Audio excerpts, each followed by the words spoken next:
Greetings, hope you're doing well. Today I'm going to be doing a quickie review on the new Young Lean album titled Starz.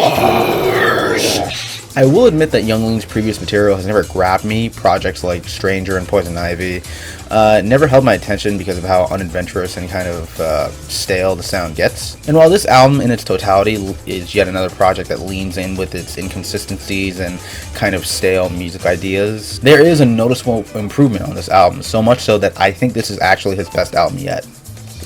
The first 10 tracks of this album are filled with some interesting and expanded takes on Young Lean's signature cloud rap, emo rap, sad rap sound. A lot of these cloudy instrumentals sound very beautiful in an odd way. They use a lot of crescendos and some tinges of industrial music and stuff like that to really make the instrumentals much more prominent and much more believable here. They're much more melodic in their presentation, like on the song YAYO, which originally had Playboi Carti as a feature, sounding like he was rapping as an embryo, whose verse has now completely been cut from all current versions of the song.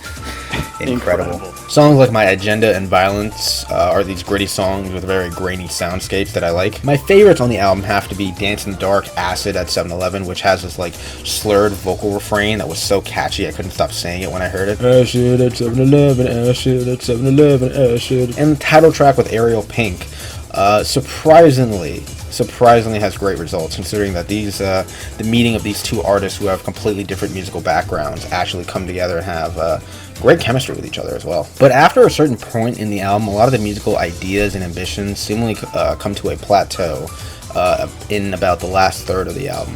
These songs start to blend into each other, sound super samey, and Young Lean never really goes outside of his comfort zone again, both conceptually or vocally. He sounds incredibly comatose. The lyrics no longer have that charm or personality to them, especially on songs like Low and Pikachu.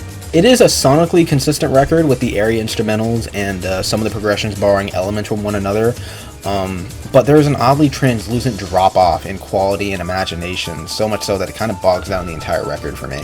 But to the album's credit, it did have me engaged for a majority of the record, and I hope that Young Lean is able to properly build off of the foundation he kind of sets here in future projects. I'd give it a